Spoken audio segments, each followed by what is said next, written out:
You know, I used to have a better read on the guys, back in the day. I do like our demeanor and our approach. And did I think we were going to come in and play like this? Not necessarily. I knew we were going to come in and play hard. Um, we need to continue to play consistent and in our execution. Um, because I was concerned about this team offensively. I felt like we could do some things up front, movement-wise, to create some things, but I was concerned about their skill guys, which I told you all in the meeting. I thought dynamic athlete at quarterback, Ten's the fastest guy in the league. I think they've got good backs, and we felt like we needed to stop the run and put the game in the quarterback's hand, and that's the one thing we were able to do. And I was really proud of our guys, how they played. We controlled the line of scrimmage. We were in tight in coverage. We didn't give up any explosive plays in the run game or the pass game, and that was the key to it. That's where they've had some success. They've had some explosive plays and got some guys loose, and they weren't able to do that against us. Obviously played a bunch of backups in the second half for good reason, but you still rotated in a bunch of starters up front. Well, you do, but we only have so many. It's not like you can only travel so many on a road game in the ACC. So we're only traveling. I'm not for sure the exact number what we have, but we also got a couple guys that they're in that red shirt mode too a little bit, like Josh Fuga, Jaden Cunningham. We still have. They played one game apiece, and so we can still use that and trying to do the timing for that. But we played a lot of those guys. We rotated, and as we've been in the past and we've gotten good, we're able to rotate people in. And I think probably Charlie wanted to get the shutout as much as anybody too, as we went in there, and. But by the same token, we had our backups in at every position. I think in most of the fourth quarter, and I put Dax Hollyfield at Mike, for a series, and just to get him some experience there. And then Dylan Rivers came in, him and Tisdale. But I'm not for sure who all was in there up front, but I know in the back end, we had our backups in there, which is great experience for those guys, and because they're always a play away from being the guys. But when we're good, particularly up front, we can rotate those guys around. And I like the development of our young players and how they're continuing to improve, and they've got a lot of energy and a lot of juice, and I like that room right now. When we start talking about Norrell Pollard and Mario Kendricks and those guys inside like that, Deshaun Crawford, even though he's a junior college guy, but he brings some new energy and those that go along with Jared, and you got those other guys I just mentioned, the younger guys, so and they're bigger bodies a little bit and they're athletic. They all have so I like the direction we're going with that group. You mentioned the shutout. That was what I was getting at a little bit with the starters for rotation. Was that you said Charlie really wanted it. You had to have more Well, players yeah, I mean, to coordinate that. yeah, I mean it's hard to do. I mean that's a feather in the cap at the end. It's like icing on the cake when it's all said and done. But to me, more important is the win, and then believe it or not, is getting those guys the experience they need because that's the best teacher's experience and playing the game. And I'm glad for those guys and the guys that played early that we were able to do that and to finish it that way because it's hard to do nowadays. I don't care who you are. It's hard to do, and that's a credit to our guys. We had a good plan. They executed, and really proud of them. Charlie, pick six, maybe the first one since Charlie here a couple weeks ago. Nice to see his ball skills once he gets in the hold of his hands. Yeah, he's talented, and I felt like they were gonna.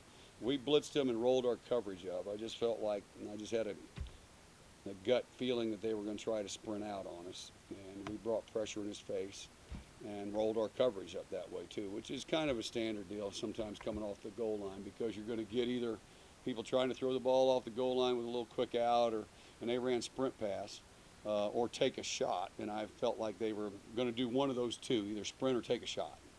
And so we brought a little bit of pressure, but zone pressure, and big play by Caleb, and it's great to see us defensively, get on the board. I know we did it a couple weeks ago against Notre Dame, so sometimes those things snowball a little bit. So I'd like that to be a trend over here these next couple ball games. Um, with Richard, I don't know how healthy he was. I mean, maybe 2.5 quarters when we needed him. How did you kind of see him Yeah, he did a nice job in practice, coming out and working and not pushing himself too hard. I mean, he's a professional. He really is. He's he's my rock in that defense, man. I think when he's out there, everybody feels better. He's a take charge guy, vocally as far as making the calls, and he's like a coach on the field that way. So there's a comfort zone I think with him out there. But just what I saw, I mean, he made some plays there early, and just having a tremendous season. And I thought he played really well from my initial impressions without looking at the film. And with Kamari, I know he's kind of stuck himself early. Had the hamstring a couple weeks ago. Seems now totally fine. Physically, he just bring that different element. Yeah, he does. I tell you what he is. He's great strength. He's an explosive guy, so he can chase people down. Once he gets his hands on them, he can bring them down. He's a good blitzer. He's good in coverage. We missed him those couple weeks, but you guys can see when he's healthy, he's got a chance to be really, really well. He is talented, but he's got a chance to be really, really good as he continues to mature and develop and get that game experience. And but he is a playmaker out there, and when we've been good over the years, we've had playmakers at that spot, and it's good to see.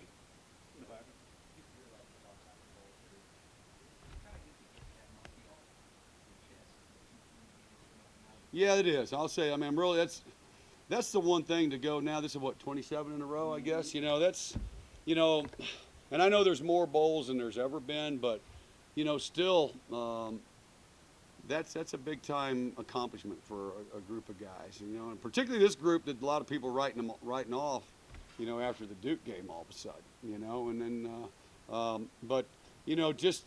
The thing that I'm proud of is the consistency that we've been able to do and play and perform over the years. That's if it was that easy, everybody in the country would do it. Alabama, they haven't had that many. Ohio State, none of those have done that. And that's, now we haven't won a national championship. We want to go do that, but to have the consistency that we've played with over the years, that's what I'm really proud of. And that's the one thing when I look back at the end of my career. That I'll be most proud of is that we were consistent, and there was a certain expectation that you hoped to see us how we were going to play and perform, and it's good to see these guys now buying into that and living up to those expectations and understand the culture and the tradition, and that's pretty cool.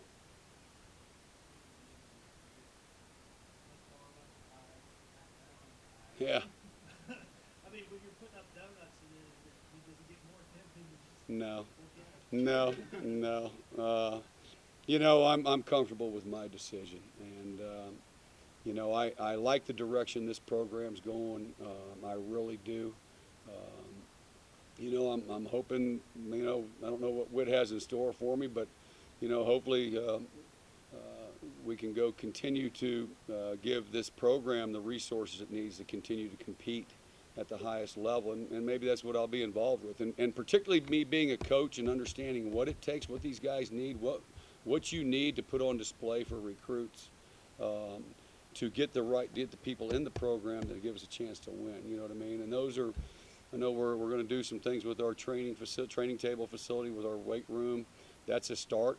We're doing some things with our meeting rooms, but it's always a battle to give your players and give the athletic department everything they need to the different programs everything they need to be successful, and maybe that's what I'll be involved with. I don't know. We haven't sat down and talked, but that's one thing at least I feel like I can give back to the program that way.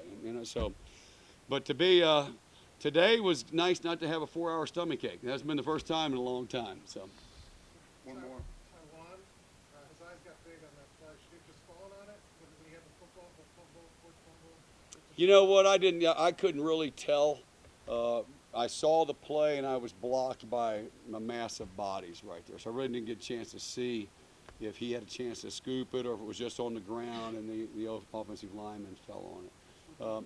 It did it really. So, well, that'd have been nice to have a scoop and score. But like I said, really proud of our guys. We got some offensive guys in here. They're doing a great job, and you see them continuing to get better, and you just see this football team getting better and develop more confidence and believing in each other and trusting each other, and that's really fun to see from a coaching standpoint. So.